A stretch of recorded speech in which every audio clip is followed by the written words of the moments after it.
बेचारा दूल्हा भी दुल्हन के सजे हुए द्वार से लगभग 2 कदम की दूरी से होकर निकल गया, पर नहीं उतर सका। स्त्रियां बोल उठी, वर्जी उतर पड़ो, पर वर्जी बेबस थे। क्या करते?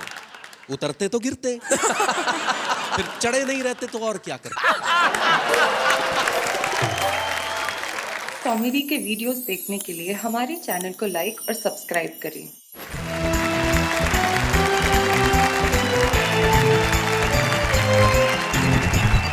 हमारे साथ हमारे 3 साथी बैठे और तीनों ही अरे मधुप जी, आप मधुप जी माफ करना, मुझे नहीं मालूम था आप आने वाले। मैंने अभी आपकी कविता सुनाई। आप वो तो नहीं सुनाने वाले ना? नहीं। हमारे साथ श्री मधुप पांडे हैं जो नागपुर से आए हैं और लगभग 45 सालों से हिंदी कवि सम्मेलन के मंचों पे कविता कर रहे हैं। भाई क्या बात है मधुप पांडे जी। मधुप पांडे जी के बाद तुक बैठे हुए हैं हर आप एक बार ऐसे कीजिए। वाह वाह, क्या बात है। ये क्या करवाया? पिछली बार मेरी पत्नी ने कहा था एक बार उनको बोलना ऐसे करके मैं उनकी अंगूठी का डिजाइन देख लूंगा। तुम्हारी ये सरलता जो है इस पर मैं मुग्ध हो जाता हूँ। अरे सरलता से तो याद आया, इनका तो नाम ही सरल है।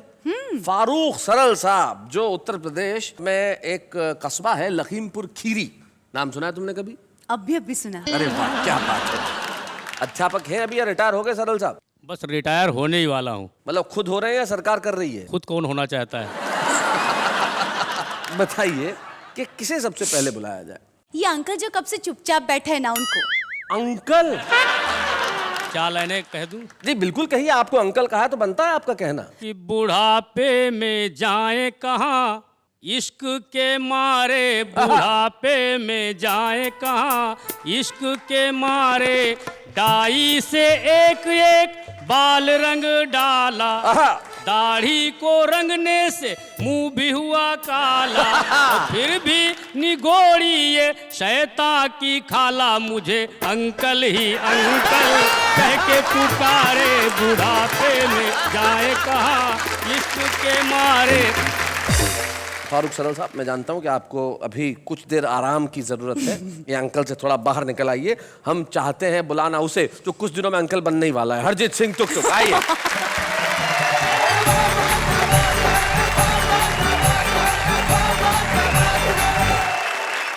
मैं एक स्वामी जी के पास गया। अच्छा।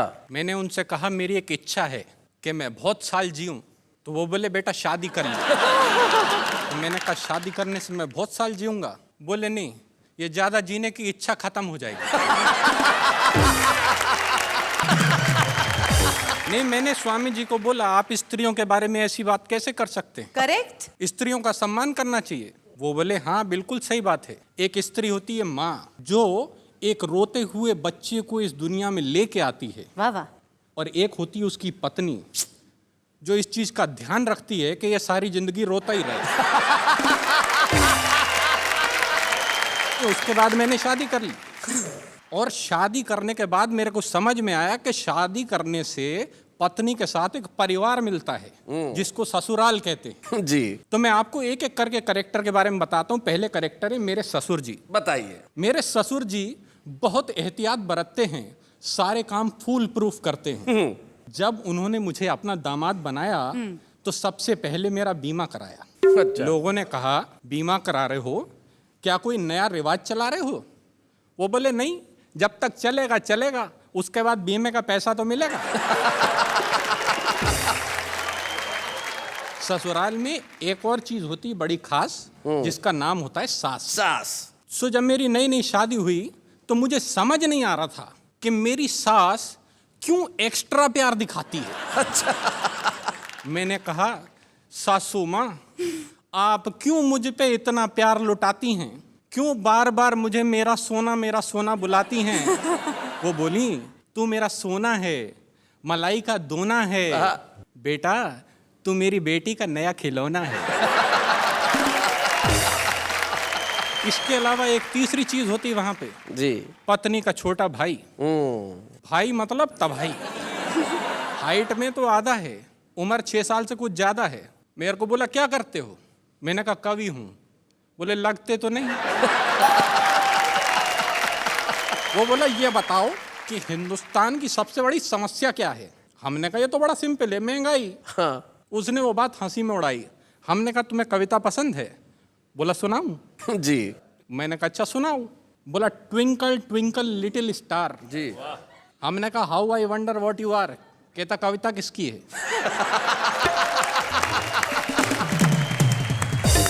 मैंने कहा तेरी है। कहता है तो मेरे हिसाब से सुनो। हाँ। Twinkle twinkle little star, Ram दीन के बच्चे 4, आने वाला है 5वां भाई, और तुम कह रहे हो बढ़ रही है महंगाई। क्या बात है। हमने कहा बहुत अच्छे। कहता है तो दूसरी सुनो। बोला Humpty Dumpty sat on a wall. अच्छा। Humpty Dumpty sat on a wall, देख रहा था गोरे गोरे गाल। वोट डालने गया ना भाई, फिर पूछता है देश की ये हालत किसने बनाई। क्या बात है, बहुत अच्छे, बहुत अच्छे। हमने कहा यार सेटायर ज्यादा हो रहा है, कुछ पारिवारिक सुनाओ। सेटायर ज्यादा हो रहा है। तो कहता अच्छा सुनो, जैक एंड जिल का फट गया दिल, आंखों से निकला वाटर, साथ साथ बैठ के सब टीवी देखते, नहीं बिगड़ती डॉटर। क्या बात है, वाह वाह वाह, बहुत अच्छे, बहुत बढ़िया। एक और महत्वपूर्ण अंग होता है ससुराल का पत्नी, जिसके होने की वजह से ससुराल होता है। बिल्कुल सही। तो मैं आपको अपनी पत्नी के बारे में बताता हूँ। मैं अपनी पत्नी से बहुत डरता हूँ, सारे कर्म उसके कहे अनुसार करता हूँ। हाँ। दुनिया इसे अच्छा नहीं मानती है, परंतु क्या करूं मित्रों, मेरी पत्नी जूडो कराटे जानती है। तो जब मेरी इस पत्नी ने मुझसे ये कहा कि लड़के का अंग्रेजी स्कूल में एडमिशन कराना है, मैंने कहा अंग्रेजी स्कूल में क्यों? वो बोली मुझे लड़के को कवि नहीं बनाना है। तो मुझे लड़के को लेके अंग्रेजी स्कूल जाना पड़ा। वहाँ जाकर लाइन में मैं हो गया खड़ा। 4 घंटे बाद मेरा नंबर आया। उसके बाद प्रिंसिपल ने मुझे अंदर बुलाया। बोली एक तालाब में 10 मछलियाँ थीं, 4 मर के पानी के साथ बह गईं, तालाब में कितनी मछलियाँ रह गईं? अच्छा। मैंने कहा इस क्वेश्चन में बाकी सारी बातें सही थीं, मगर आप तालाब पे क्या करने गई थी? वो बोली ये क्या बचपना है? मैंने कहा वही तो मैं कह रहा हूँ, एडमिशन मुझे नहीं मेरे लड़के को लेना है। वो बोली अच्छा ठीक है, जाने दीजिए, बाहर काउंटर पे 50,000 रुपया जमा करा दीजिए। मैंने कहा 50,000 रुपया? 50,000 रुपया तो कभी मेरी इंजीनियरिंग की फीस नहीं आई है। वो बोली मिस्टर ये इंजीनियरिंग नहीं, प्राइमरी की पढ़ाई है। क्या बात है। मुझे अपनी पत्नी का ध्यान आया, मैंने लड़के का उस स्कूल में एडमिशन कराया। हाँ। और उसे पढ़ाने लिखाने का हुआ ये परिणाम है। आज पढ़े लिखे बेरोजगारों की लिस्ट में उसका भी नाम है। भला हो परिवार नियोजन वालों का, जिनके कारण एक ही लाल है, जिसे पढ़ाने में ये तुक तुक हो गया कंगाल है। जहां कमर टूट जाती है एक बच्चे को पढ़ाने में, सदियां लगेंगी उस देश को साक्षर बनाने में। भाई वाह वाह वाह, क्या बहुत बात है। भाई, बहुत बढ़िया।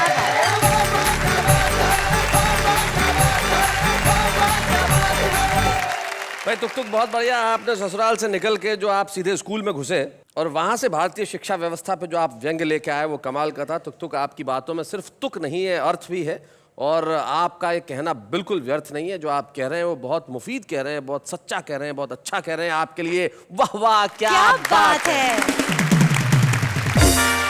ऐसी शिक्षा व्यवस्था में भी जो आदमी अपनी हंसी और व्यंग्य की जो पकड़ है वो मजबूत रखता है, बच्चों को पढ़ाता भी है, कविताएं भी पढ़ता है, और पूरी जनता को हंसाने का बीड़ा जिसने उठा रखा है उनका नाम फारूक सरल है। तो फारूक सरल साहब, अब तो अंकल का सदमा उतर गया ना, अब आइए जरा सुनाइए।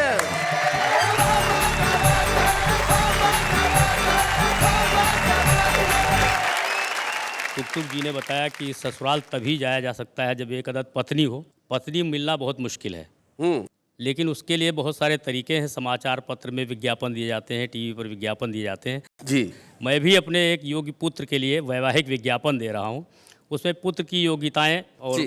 विवाह की शर्तें कि मेरा लड़का है लाखों में एक, साफ दिल का है नीयत का नेक, ऊंचे कुल का है सुंदर लुगाई चाहिए, बकरा बिकाऊ है कसाई चाहिए।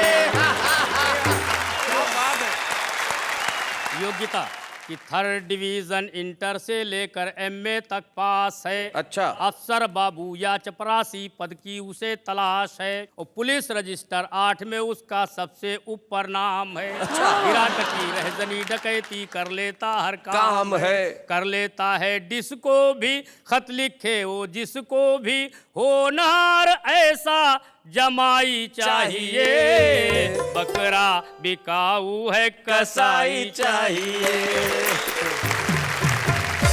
विशेष योग्यता कि शुद्ध स्वदेशी खद्दर के वो पहने वस्त्र फकीरी है। अच्छा। दारू की भट्टी पर चलती उसकी दादागिरी है। हाँ। और भूतपूर्व कॉलेज का नेता पूरे शहर में धाक है, इसी से अपने खानदान की सबसे ऊंची नाक है। तो हो दामाद बनाना तो फौरन ही आ जाना, ऐसा जिसे बौड़म हर जाई चाहिए, बकरा बिकाऊ है कसाई चाहिए।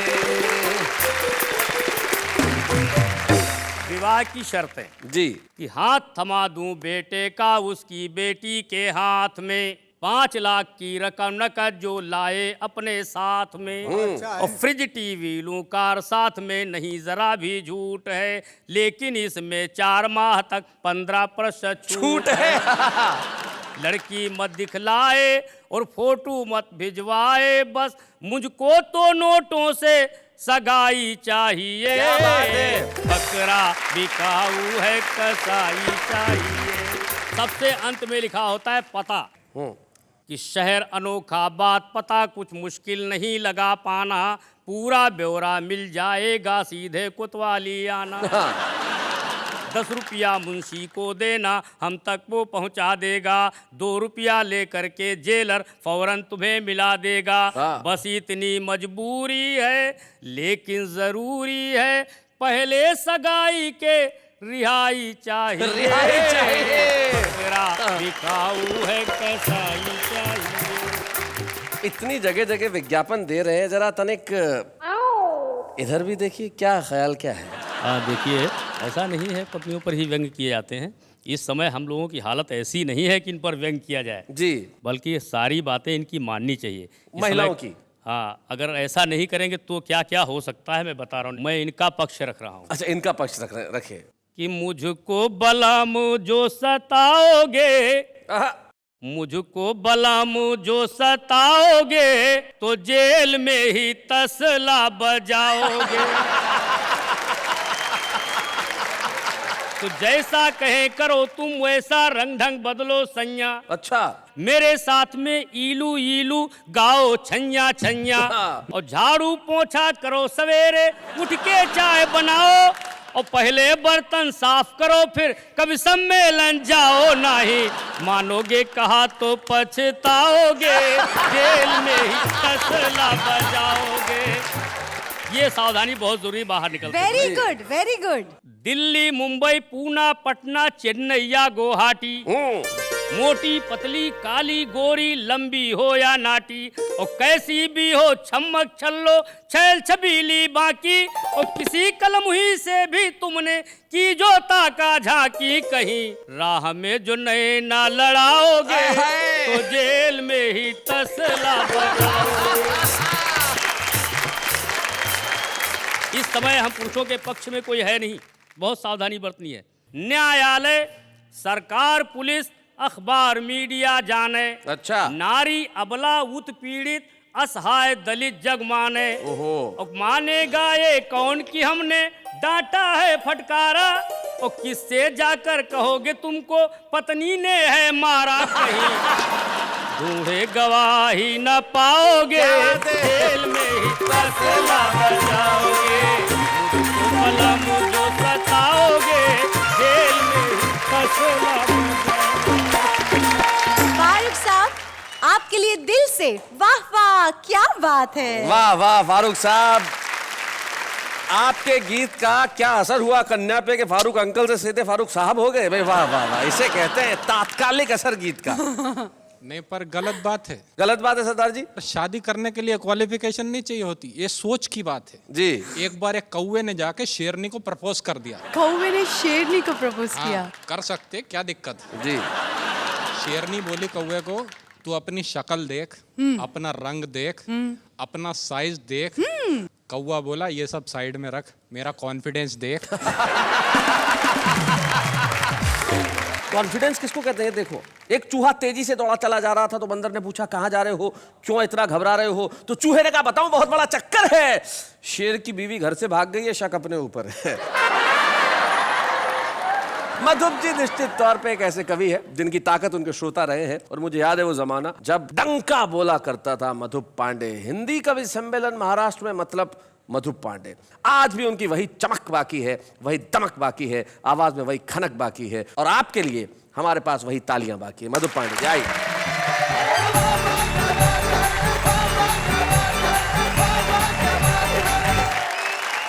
एक व्यंग देखिए, बहुत छोटा सा। एक दिन क्लास में चला गया और क्लास में जाकर ऐसी सहज मन से बात छेड़नी थी तो पूछ लिया कि क्लास में सबसे बड़ा बेवकूफ़ कौन है। बड़ा सन्नाटा रहा, सा बड़ी देर तक कोई खड़ा नहीं हुआ। एक किनारे फिर एक लड़का खड़ा हुआ छेड़ने के लिए। मैंने कहा कि तुम ही सबसे बड़े बेवकूफ़ हो। बोले नहीं सर, आप अकेले खड़े अच्छे नहीं दिखाई दे रहे थे, इसलिए मैं खड़ा। एक नेता ने अपने 2 चमचों से कहा कि बाजार में जाओ और 3 उल्लू पकड़ कर ले आओ। अच्छा। कुछ दिन इन्हीं से राजनीति का काम चलाओ। चमचे बोले श्रीमान, इस काम के लिए कहीं जाने की जरूरत नहीं है, कहीं जाने की जरूरत नहीं है। एक आप, 2 हम, इस तरह कुल 3 तो हैं। और बहुत छोटा सा व्यंग पकड़िएगा जी। एक शब्द को पकड़ लीजिएगा, बहुत दिन गुना। बहुत दिन गुना।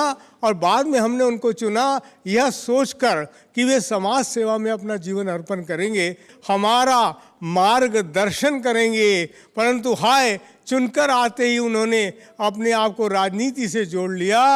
अरे मार्गदर्शन तो दूर रहा, मार्ग में दर्शन देना भी छोड़ दिया। क्या बात है भाई, वाह वाह वाह, बहुत अच्छा। छोटा सा व्यंग और देख लीजिए कि हमें हर्ष है कि डॉक्टर की नज़र में मरीज नहीं, मरीज का पर्स है। हाँ। और मरीज की नज़र में डॉक्टर नहीं, डॉक्टर के साथ खड़ी खूबसूरत नर्स है। हमें हर्ष है। जब ससुराल की बात छेड़ दी इन्होंने तो एक अंश इन्होंने सुना दिया जी। क्या क्या पराक्रम कर सकती है पत्नी जी। विदा समय में माँ की बहुत लाडली बेटी फूट फूट रोती थी ऐसे, मरघट को जाती हो जैसे। अच्छा। तो दुखी बाप ने गले लगाकर कहा उसे बहुत समझाकर, तो बेटी बोली दुख दर्द सब सह जाऊंगी, पर मेरे बापू ये माँ के बिन न रह पाऊंगी, माँ के बिन न रह पाऊंगी। तो बापू बोला बेटी तू अब जाते जाते इतना सुख मुझको भी दे जा, पति घर अपने साथ साथ ही अपनी इस माँ को भी ले जा। शैलेश जी के विवाह को 20 वर्ष हो चुके हैं। रोज पिटते हैं, ऊपर से हास्य रस की कविता सुनाते हैं, वाह वाह क्या बात है, ऐसा कोई कार्यक्रम करवाते हैं। अजी ये तो हम हैं, इतनी बड़ी रिस्क उठा रहे हैं, अभी अभी पिट कर आए हैं और फिर पिटने जा रहे हैं। ये शैलेश जी अनुमति दें तो एक कविता सुनाना जी। चाहता एक वो कविता जो आपकी आतंकवादी वाली कविता है वो जरूर सुनाएं। आतंकवाद पे बहुत बहुत बहुत आपने पढ़ा होगा और पूरा विश्व परेशान है। एक बहुत सामान्य हल जी। हंसते हंसते मैंने बता दिया है। 2 छंद हास्य के हैं, एक करुणा का सुनने का प्रयास कीजिएगा। अरे मैंने कहा आतंकवाद, अरे आतंकवाद है तो फिर आतंकवादी से सीधे बात कर लेते हैं। अरे आतंकवादी तू एक बार, बस एक बार कर ले शादी। तू एक बार अगर शादी के फंदे में झूल जाएगा तो बच्चों ये सारी अपनी अकड़ भूल जाएगा, अपनी अकड़ भूल जाएगा। वैसे भुक्तभोगियों ने विवाह के बाद पत्नी के चेहरे को लेकर जो बात कही है वो बिल्कुल सही है। याद करके ही तबीयत घबराती है।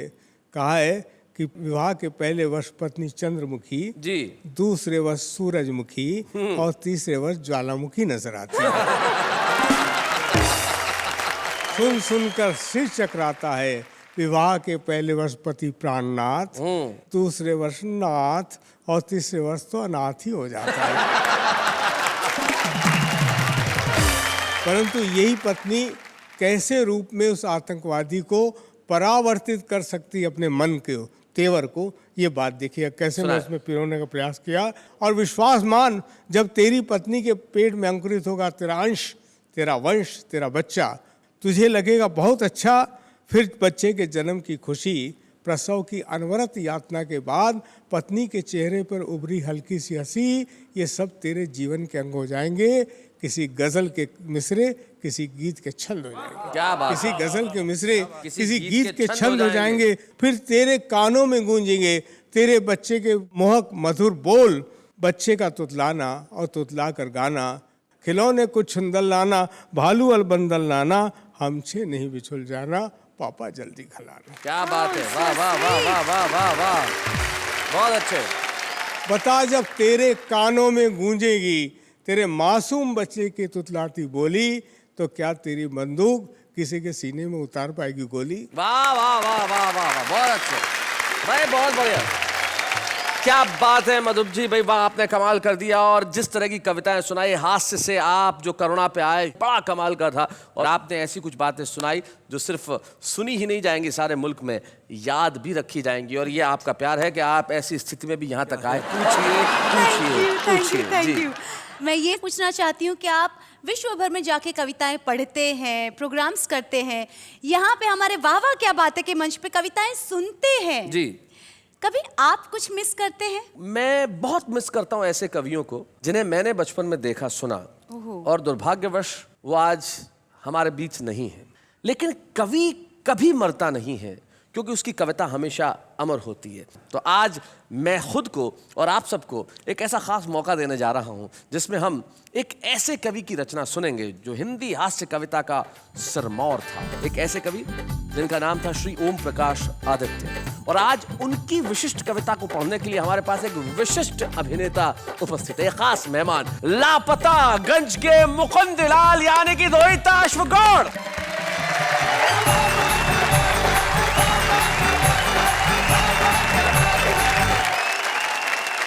पेशे से अभिनेता हूं, कवि नहीं, लेकिन शुरू से ही बहुत अच्छा श्रोता रहा।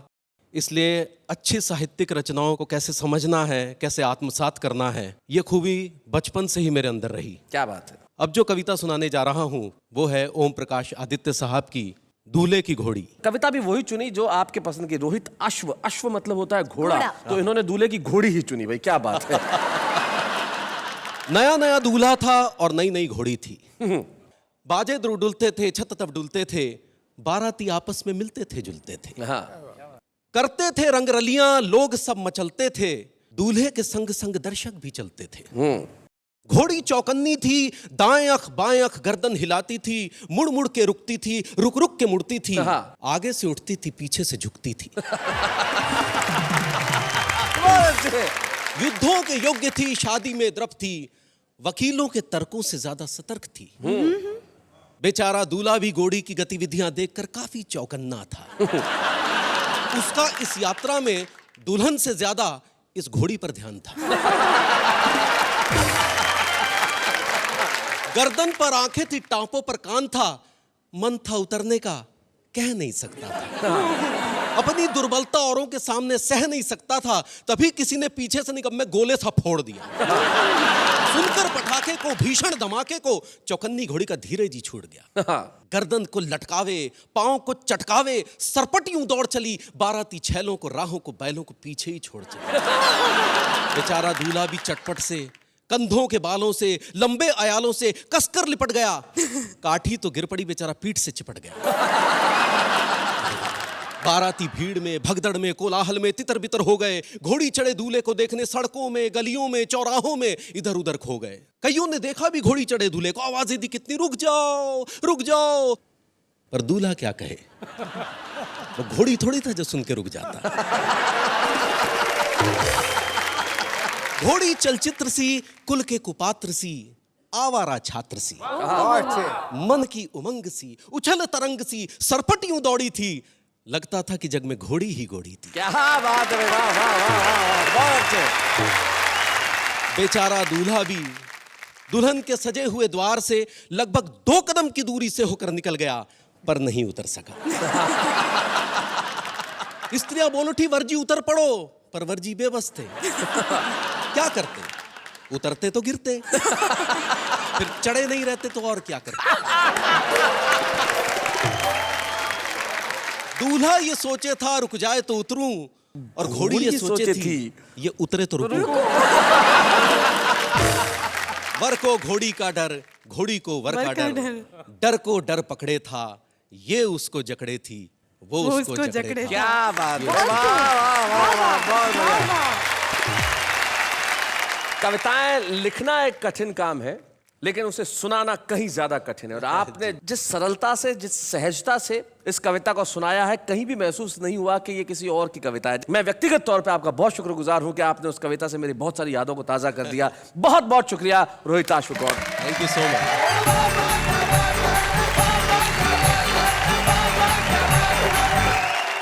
रोहित आश्व जी ने कितनी बेहतरीन तरीके से कविता पढ़ी। बेशक। क्या आज भी ऐसे कविताएं लिखी जाती है? देखिए, कविताएं ऐसी लिखी जाती है या नहीं, ये एक बहस का विषय हो सकता है, लेकिन सबसे बड़ी चीज ये है कि कविताएं लिखी जा रही हैं। ऐसे बहुत सारे छुपे रुस्तम हैं जो न जाने कहाँ कहाँ छोटे छोटे गांवों में, कस्बों में है, लेकिन बहुत अच्छी कविताएं लिख रहे हैं। और आज एक बेहद छोटे से गांव मध्य प्रदेश में बेटमा से हमारे बीच में एक ऐसा कवि आता है जिसमें भरपूर संभावना है। वो आज छुपा रुस्तम जरूर है, लेकिन निश्चित तौर पर कल वो एक बड़ा नाम होगा। संजय खत्री, बेटमा से।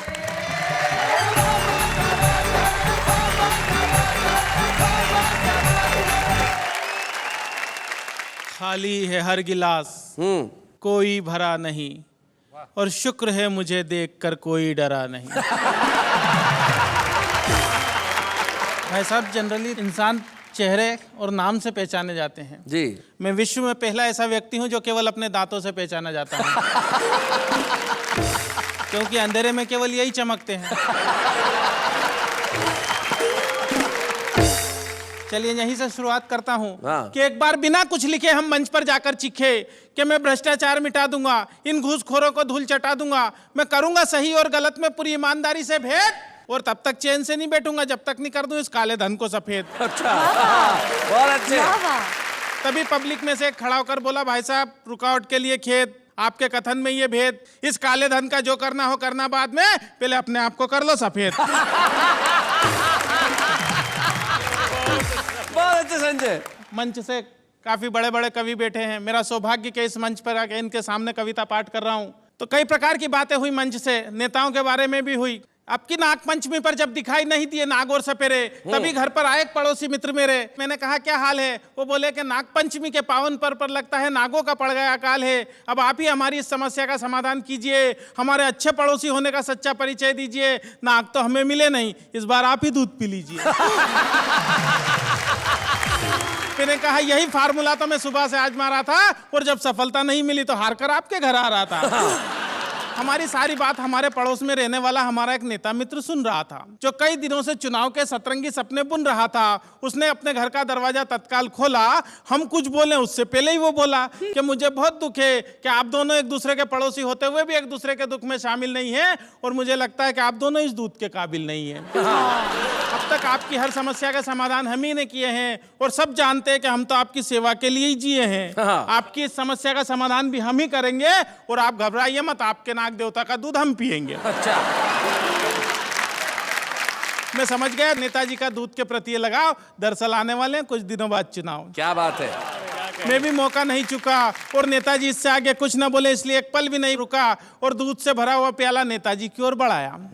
किंतु नेताजी ने जैसे ही दूध पीने के लिए प्याला मुंह से लगाया, दूध अपनी पवित्रता खोने से पीछे हट गया, क्योंकि नेताजी के छूने के पहले ही दूध फट गया। क्या बात है, वाह वाह वाह वाह।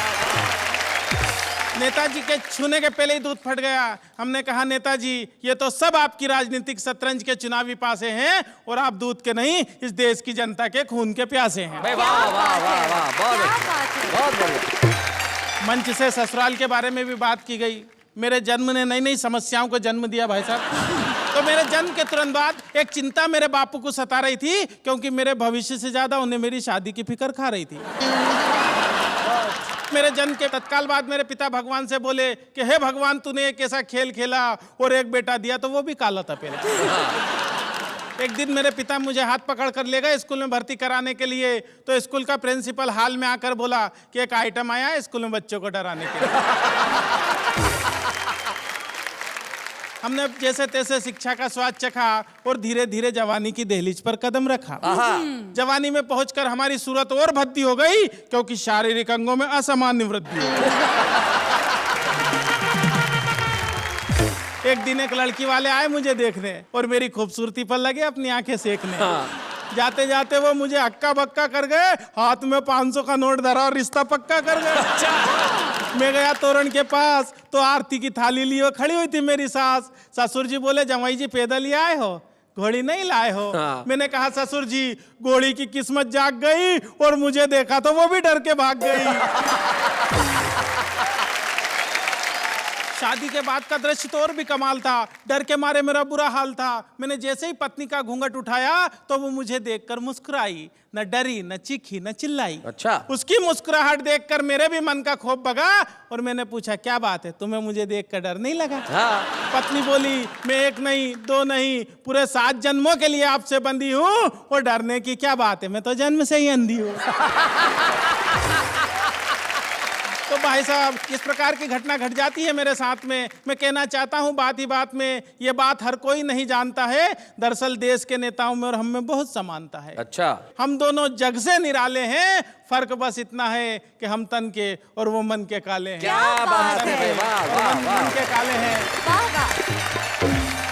और तमाम बातें करने के बाद अपनी काव्य यात्रा यहाँ से खत्म करना चाहूंगा कि गरीब के मुंह से छिनते निवाले देखे हैं, हमने रोटी सेकती हुई माँ के हाथों में चाले देखे हैं, और हम तो सिर्फ तन के काले हैं मित्र मेरे, हमने तन के उजले लोगों के मन बहुत काले देखे। क्या बात है, वाह वाह वाह। संजय खत्री जो आज छुपे रुस्तम के रूप में हमारे बीच में आए, बेटमा नाम के एक छोटे से गांव से, लेकिन छोटे से गांव में भी प्रतिभा हो सकती है और हमें बड़ी खुशी है संजय खत्री, इस मंच पे हम आपको एक ऐसा प्रोत्साहन देना चाहते हैं, आपको एक ऐसा प्रतीक चिन्ह प्रदान करना चाहते हैं जिसे लेके आप और अच्छी कविताएं गढ़ें, आगे बढ़ें, यहाँ से लेके वहां तक की यात्रा के लिए एक बार हम आपका सम्मान करेंगे और कहेंगे वाह वाह क्या बात है।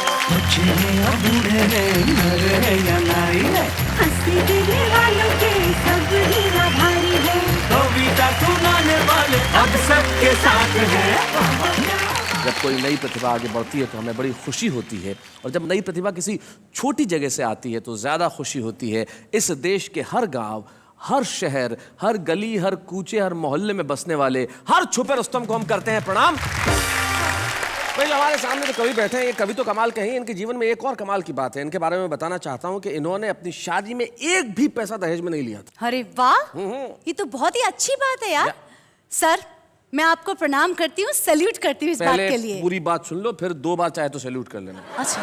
उन्होंने अपनी शादी के वक्त दहेज इसलिए नहीं लिया था क्योंकि शादी के टाइम कहा था कि मैं एक भी पैसा दहेज नहीं लूंगा, बस सारी जिंदगी मेरी कविताएं सुनते रहना। आज तक इनके ससुराल वाले बहुत पछताते हैं, विद इंटरेस्ट कई बार दहेज ऑफर कर चुके हैं, पर ये है कि मानती नहीं। क्या बात है, आप इंप्रेस हुई ना इनसे? यस। भाई इनकी कविताओं से भी इंप्रेस हुई, इनसे भी इंप्रेस हुई, लेकिन अब उनसे इंप्रेस होंगी जो वहां है। हाँ, देखिए जरा। 11 मिस कॉल उन्हें याद दिलाना है, लौटते समय सब्जी और राशन लाना। कोई उनको दे दे जरूर ये पैगाम, अब न बढ़ाएं सिलेंडरों के दाम। हम तो रात को जागते हैं, सुबह को सोते हैं, इसलिए हमारे सारे काम उल्टे होते हैं। शेर सुनाने वाले तुझे क्या इनाम दूं, ये शेर सुनाने वाले तुझे क्या इनाम दूं, क्या हाथ में थैंक यू कार्ड और मुंह में बनारसी बांध दूं।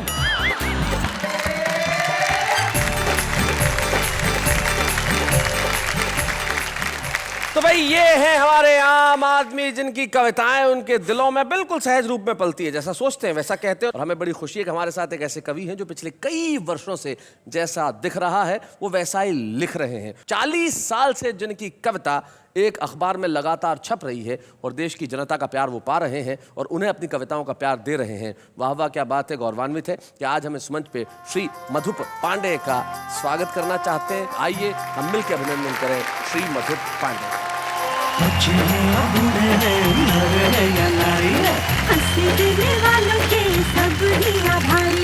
कविता सुनाने वाले अब सबके साथ है। क्या बात है, बाबा क्या बात है।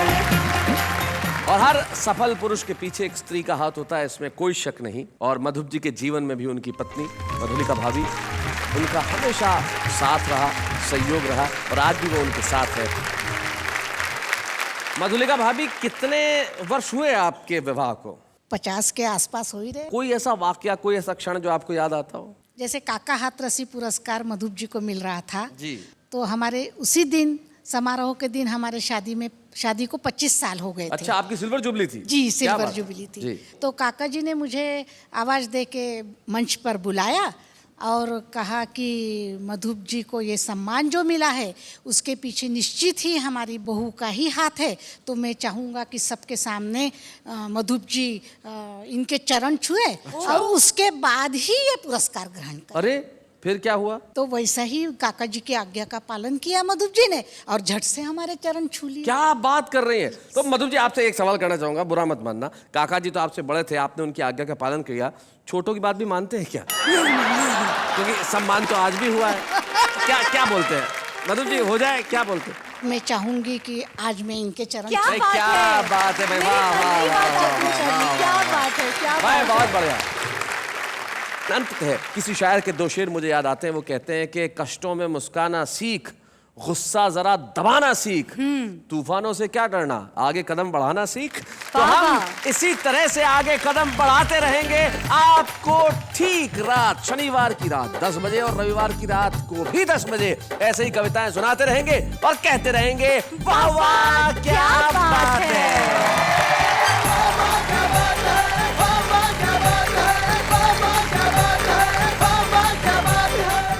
कॉमेडी के वीडियोस देखने के लिए हमारे चैनल को लाइक और सब्सक्राइब करें।